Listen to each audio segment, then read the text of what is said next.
Hi, welcome back to Concept Mastery Primary 4. Now today we are going to continue with our fractions, part 2.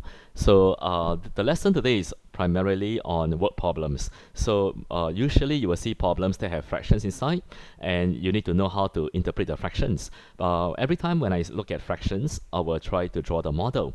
Alright, so let's look at, first of all, let's look at how do we write fractions, right? When we see a word problem, how do we write the fraction as the answer? And then later on, we will look at how to interpret the fractions and draw out its model. Okay, so let's look at number 1 first. Now the first part of the lesson is quite important because usually you will see questions that starts with what fraction, and you must know how to get the fraction as the answer. So what fraction of something is something else? So the first group, right, the first group is always the denominator. Whatever you see in the first, whatever group that you see that is the first, that is the denominator, and then the second group that you see is the numerator.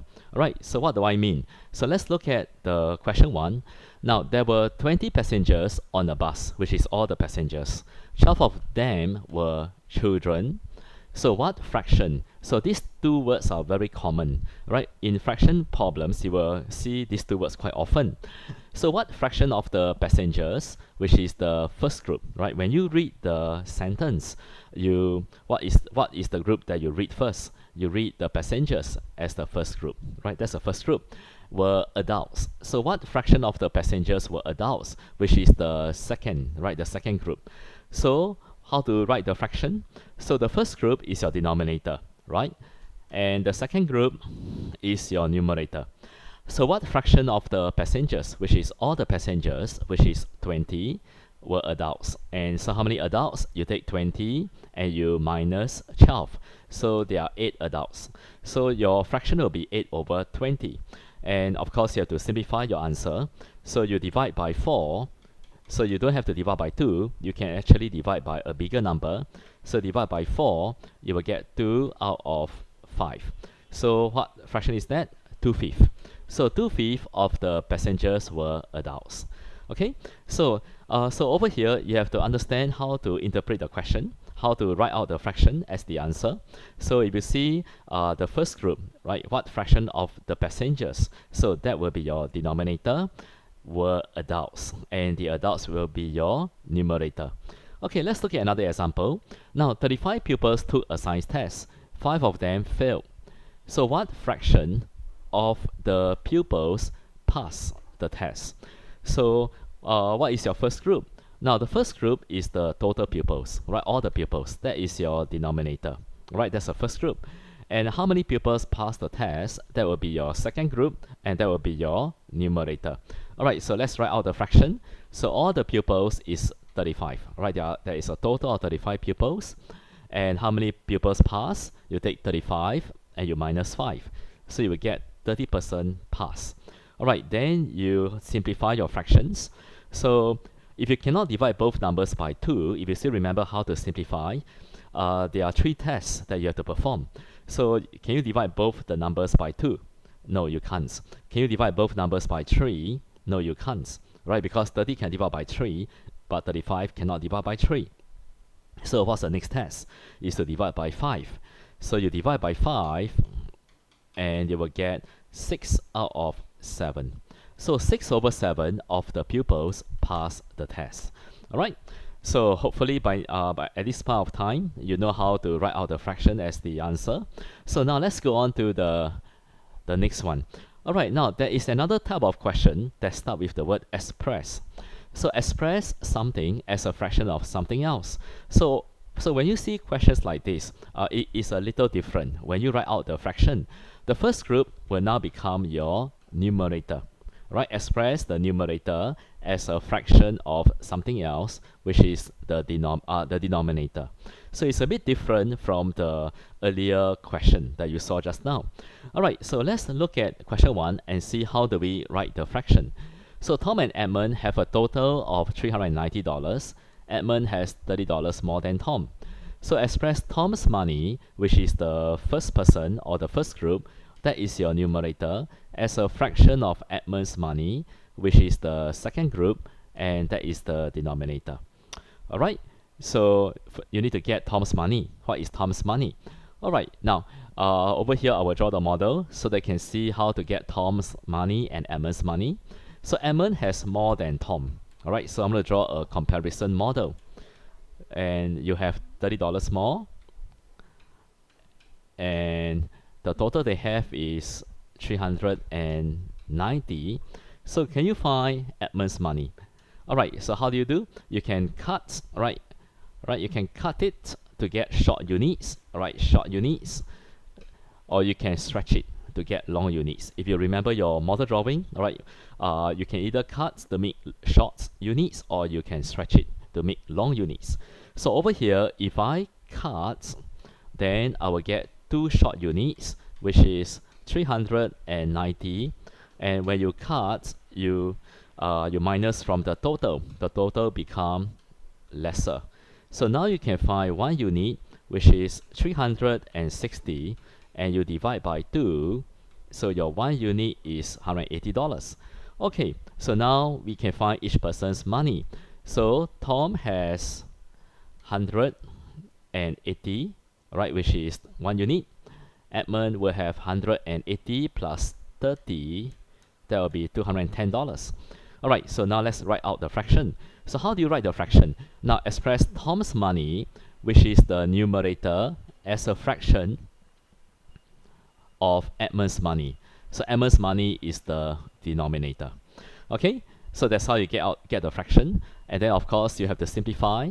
So you can divide by 10 first, divide by 10, you take out 1 0 on top and below. Then after that, you divide by 3, and you get 6 over 7. So what is the fraction? Your fraction is 6 over 7. Okay, so sometimes you will see questions that start with express, and then the first group will now become the numerator, and the second group will become the denominator. Alright, let's look at another example, and let's read the question. So the total mass of Sam and Tom is 105 kg. Sam weighs 15 kg more than Tom. So express, so when you see this word express, Tom's mass as a fraction of Sam's mass in the simplest form. So the first person will be the numerator, and the second person will be the denominator. Alright, so once again, let's draw the model. So Sam weighs more than Tom. So Sam has a longer rectangle, Tom has a shorter rectangle, and Sam weighs 15 kg more. And their total mass is 105 kg. Now, remember, we can cut or we can stretch. So in the earlier question, we cut to make short units. So how do we stretch? You stretch the shorter box to make it into 1 long unit. So now you have 2 long units already, right? So over here, there's also another 1 long unit. So you have 2 long units when you stretch. Okay, so your 2 units, will become, what's the total? Total is no more 105, but it has increased. Because once you stretch the rectangle, you make the model looks bigger. So the total is now 120 kg, right? So now you can find 1 unit. So your 1 unit will be 120, and you divide by 2, and you get 60 kg. So which means that your 1 unit here is 60 kg. That is Sam's mass. And how about Tom? Tom will be 60, and you minus 14. So Tom's mass will be 45 kg. So you can stretch or you can cut. Alright, so once you get each person's mass, so how do you get the fraction? So your Tom's mass is the numerator, and Sam's mass will be the denominator, and your simplest form. Right, so I would like to just divide by 15. Then you can cut down a lot of steps. So 45 divided by 15, you will get 3. 60 divided by 15, you get 4. So the answer is 3/4. Okay? Alright, so these 2 types of questions you will see quite often, especially the second type, you will see in your Primary 5. But at Primary 4 level, usually you will see questions that starts with what? Fraction, right? Where would you see the word express? Well, you will see that more often in Primary 5. Okay, now let's go to how we draw the model. Alright, now to draw the model, especially when you see fractions, you need to understand arrow pointing. Alright, how to point the arrow. So let's look at the first question.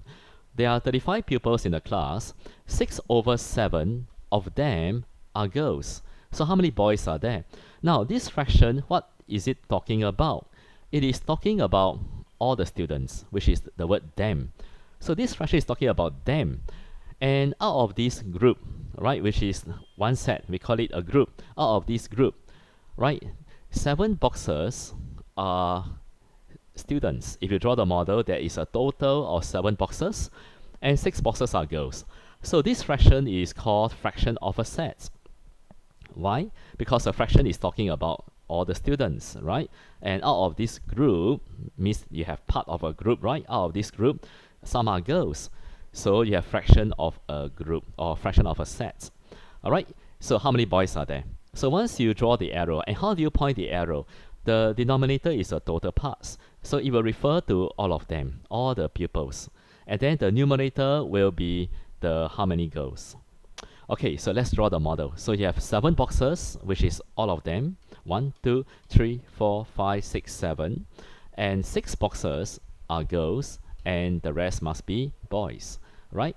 And there is a total of 35 pupils. And when you cut the model into boxes, all the boxes will now be called units. And how many boys are there? So question mark on the model. So your model will have question mark. And that's how you interpret the fraction to draw out the model. And then after you draw the model already, you write down your unit statements. So your 7 units is equal to 35. So your 1 unit will be 35 divided by 7. And your 1 unit is 5. So how many boys are there? Which is 1 unit. And that's how you solve the problem. 1 unit equal to 5. Okay, then you tell Mr. Ong, this is a very simple question. Do I need to draw model? Well, I will encourage you to draw model even though it's a very simple problem, because when you come to harder problems, the harder problems will have simple sentences like this. So if you can draw these simple sentences, when you come to the harder problems, what happens? Then you can start something already. You should be able to start some drawing. Even if you can't get the answer, you should still be able to draw out the simple sentences like this. But if you don't draw, then when you come to the hard problems, you find that you are stuck. You don't know how to draw out the simple sentences, right? So that's why Mr. Ong will encourage you to draw out the problem if you can. Okay, now let's go to another example, number 2. Alright, now what happened, what do most of you usually do, right, during your maths lesson or when you do your homework? This is what you will do if you don't draw a model. A baker made 15 pies, which is the total.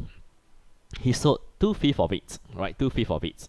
And how many pies did he have left? So the problem when you do this is everything is by your logic. When you do this way, you are relying on your logic. For example, all the pies is 1 whole, right? 1 whole means all the pies. And he sold 2/5, that will give you the leftover, which is the fraction left. So what fraction is that? Well, that will be 1 whole, you can change it into 5/5, and you minus 2/5, and you will get 3/5, that is the leftover. Okay, the leftover, correct? Alright, and then your teacher told you that how do you find how many is 3/5 of the pies left? So how to find how many is 3/5 of the pies? So you have 3/5 of is times, and what are you doing over here? You are trying to find how many pies he had left. So you take 3/5 of the pies, of is times, and all the pies is 15. So this is what you will do, right? 3/5 times 15 over 1. And how do you multiply fractions? If you still remember, you cancel. You divide by 5, and 15 divided by 5, you get 3. And whatever you don't cancel, you circle. And then 3 times 3 will be 9. And 1 times 1 is 1. And you find that you have 9 pies that are left over. Now, this is an easy question. So if you do this way, it's actually quite easy, right? But what happens if the question gets very hard? And do you want to do this way, right? So this is relying on your logic, right? Relying on your logic. And if you're good in your math, you can do this way. But for those of you who are not so good, right? You are not so good with fractions. Then what I will encourage you to do is to draw out the model. Then everything is through the model. So how do we draw the model? Now, so a baker made 15 pies. He sold 2/5 of it. So what is the fraction talking about? The fraction is talking about it. what is it? It refers to all the pies, right? And then the arrow pointing. If you remember arrow pointing, the denominator is the total parts of it. Means when you draw the model, there are 5 parts altogether. And 2 parts are sold. Alright, so let's draw out the model. So once you have interpreted the fraction by arrow pointing, you can draw out the model. You cut into 5 boxes, which is all the pies. That is 15, right? And he sold 2 boxes. So you label and you put down sold, and then 3 boxes are left over, right? And of course, your model will have units. If you cut the model into equal boxes, you call them units. And your model will have question mark. So this is where you put the question mark. Alright, so after you draw the model already, it becomes very easy, right? You don't have to think hard about how to solve. And the most importantly is you don't even have to write any fractions. When you draw the model, you can see that usually we don't have to write any fractions, right? In our when we solve the problem, we look at the model. Usually, what do we write? We write whole numbers. For example, you look at the model. There is a total of 5 units, which is equal to 15. So that's a whole number. And then your 1 unit will be 15 divided by 5 equal to 3. So you avoid all the fractions. And then there are 3 boxes left, which is 3 units. So 3 times 3. And you get 9 pies that are left over. And the answer is the same as how we did just now. Alright, so what I will suggest, I will encourage you, is when you see fractions sentence or fractions problems, even if it's easy, right, it's good to try to draw out the sentences because it's for the sake of doing the harder problems. When you do the harder problems, the harder problem is made of simple sentences as well. So if you can draw the simple sentences, then you should be able to at least draw out the harder problems, right? Okay, now let's go to another example. Okay, let's go to the next one. Okay, now you can see that there is another concept of arrow pointing, which is fraction referring to 2 different groups. It's no more referring to part of a group, but they are referring to 2 different groups.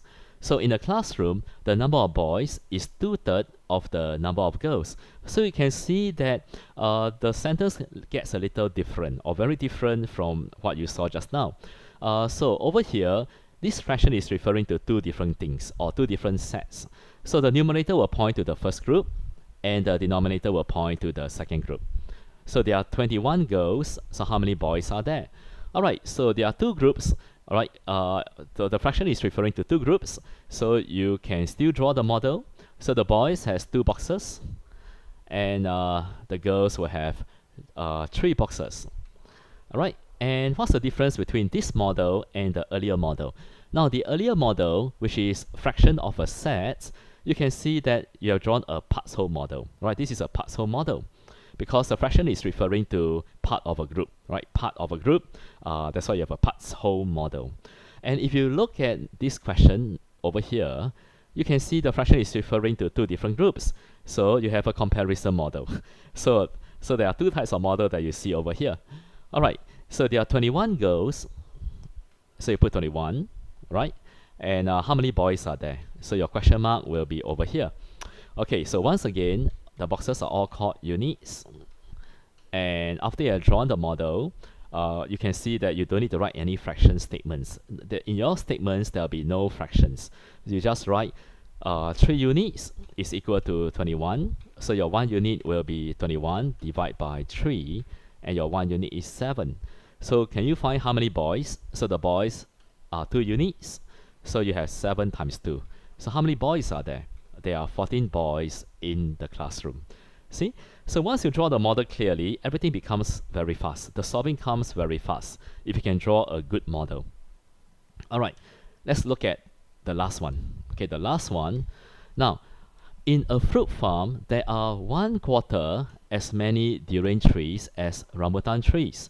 So this fraction is not part of a group. It's not referring to a fraction of a set, but it's referring to 2 different groups of trees, right? You have the durian trees and you also have the rambutan trees. So the numerator will still point to the first group and the denominator will always point to the second group, okay? And there are 165 more rambutan trees than durian trees. So how many rambutan trees are there? Alright, so once you have interpreted the fraction correctly and you have pointed the arrow correctly, then you should be able to draw the model. So the durian trees has 1 box and the rambutan trees has 4 boxes, right? And then you continue to add on to your model. There are 165 more rambutan than durian trees. So how many rambutan trees are there? And that's your question mark, right? And again, the units. If the boxes are all the same, you call them all units. Alright, so now we can use the model to write out the statements, right, to solve the problem. So you have 3 units, which is equal to 165, right? And then you can find 1 unit. So model drawing is always to try to find 1 unit. So 1 unit is 165, and you divide by 3, and you should get 55. So 1 unit is 55. So how many rambutan trees are there? Which is 4 units. So you will get 55 and you times 4. And you should get 220 rambutan trees, right? So the model drawing is a very common method that you should have done in schools already. So the purpose of model drawing is to always to draw out the problem first. Then after drawing, then you solve later. Alright? Okay, so that's how you interpret the fractions to draw out the model. So, and usually when I see fractions, I will draw a model. And how do I draw the model? I will always do arrow pointing. Right? So there are 2 concepts over here. Is a fraction referring to fraction of a group? Is it fraction of a group? Or is it referring to 2 different groups? So you have to recognize what the fractions are referring to. And once you recognize correctly, then you should be able to draw out the model. Alright, so we come to the end of this very short lesson, right? So, no more fraction lessons already. So last week we had done fraction lesson part 1. So this is your part 2, which is mainly word problems. In the next coming lesson, we will do a different topic, right? But it's still under primary 4. But it will be a topic, a different topic, right, for next week. Alright, so I'll see you next Tuesday for our next concept mastery lesson.